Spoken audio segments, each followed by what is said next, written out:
Are you saying more than you think you are? We're going to take a few minutes to talk about nonverbal communication. Why this is important is because in the world of education, and in other places too, our communication really needs to be clear and effective.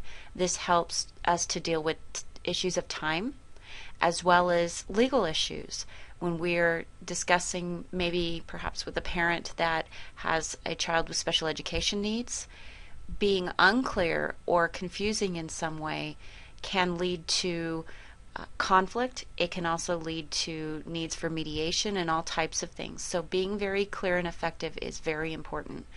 Most of you will be aware of the types of skills that we're going to talk about in this little brief PowerPoint, but what I want you to think about is whether or not you're doing these things. You may be knowledgeable about them, but carrying them over and actually applying them is something else. So we're going to refresh a little bit, and then I want you to be more mindful of how you might be using these things.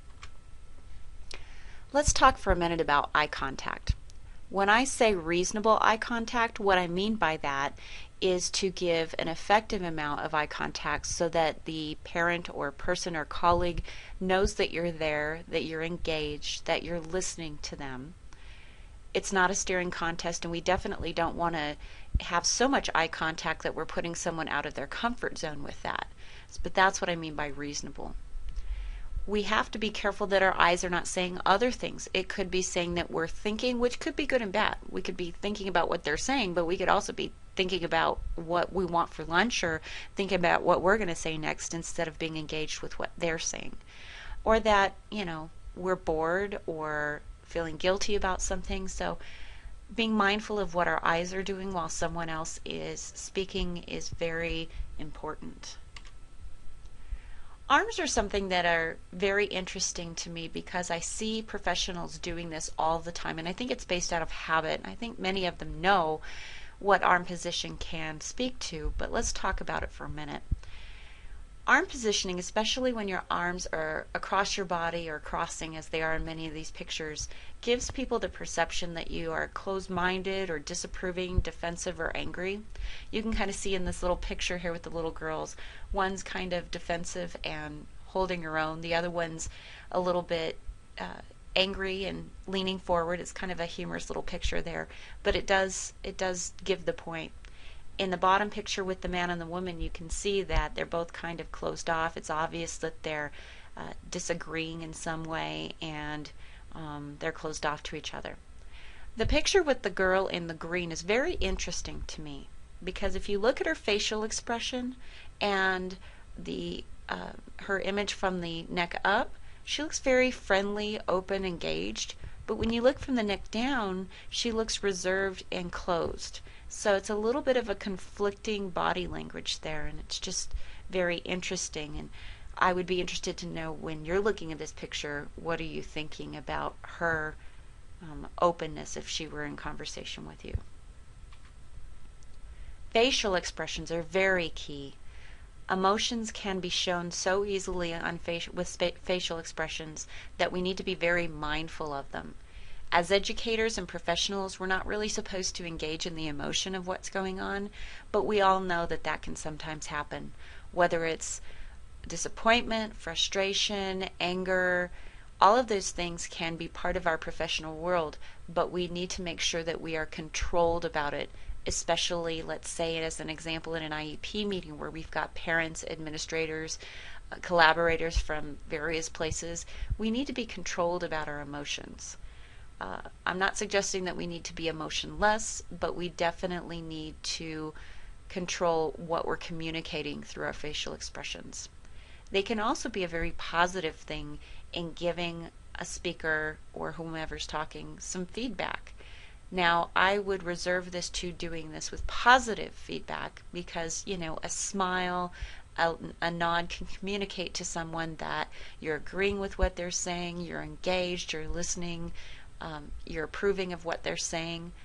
I wouldn't do it with the negative. It usually doesn't work out very well, but that is definitely something that facial expressions can be used for.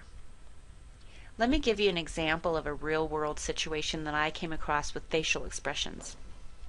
Several years ago, my daughter was having problems at school, and it was surrounding a bullying issue, so really important situation.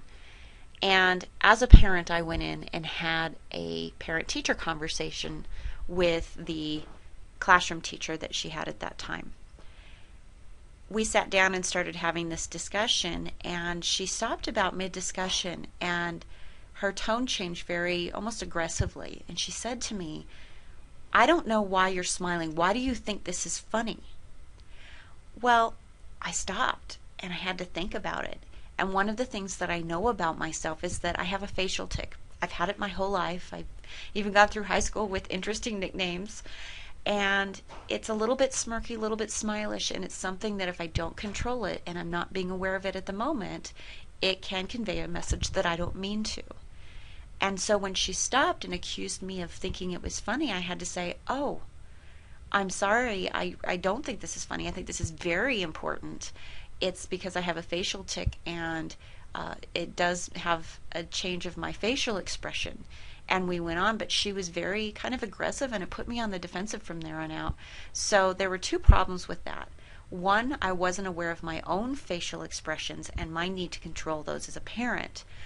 And two, the teacher took my facial expression and assumed my position or assumed my emotion from it. And then instead of questioning me or probing me further to determine if that was accurate, she immediately was accusatory about it and put me on the defensive from there on out in the conversation. So it didn't work out very well, and I continued to have problems with that teacher, which is unusual for me. But my facial expression completely changed that conversation, and her assumption of what that facial expression meant changed that conversation. Posture is another really important thing. How your body's angled can speak a lot to how you're feeling about the person that is speaking. When you're leaning forward, you're saying, "I'm engaged, I'm here, I'm interested in your conversation, I'm interested in you, talk to me." If you're leaning away or backward, it can be a sign of disconnect or disinterest. Head position is another really important thing. You'll see the gentleman up at the top, he's leaning forward, which is showing his body angle, but his head is also very straightforward. He looks as though he's going to convey an important message. And whenever you want to convey a very important, concise message, having that straightforward head angle is really important. Now the young lady down below is showing kind of an angled or tilt to her head, which shows, technically it doesn't show your ear, but to the mind's perception, it's, I'm sticking my ear out for you, I'm listening, I'm engaged, I want to know what you have to say.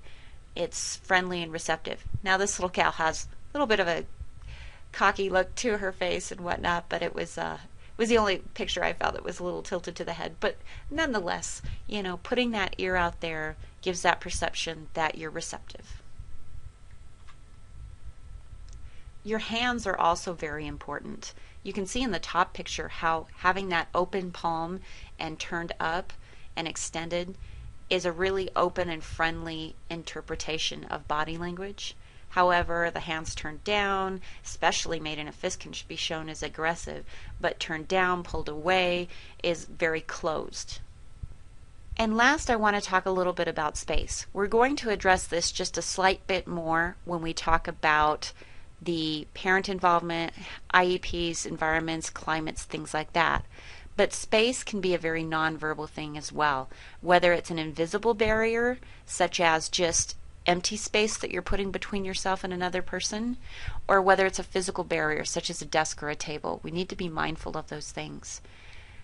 In the first picture you see a teacher. She's very open, she's smiling, she's friendly, but yet there's this physical barrier if I were to go and sit down with her and talk to her.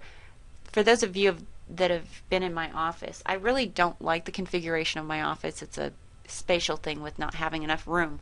But if you haven't been, you'll know that, or I'll explain to you that there are chairs on the opposite side of my desk to me, and it creates that barrier of a desk. And many times for advisees and for students that are in my office, depending on the situation, I'll have you scoot to the end of the desk and sit corner to corner with me so that I can be a better proximity and more open proximity, or have you pull up the chair next to my computer and sit side by side with me that way, because it does create that openness and that feel of collaboration.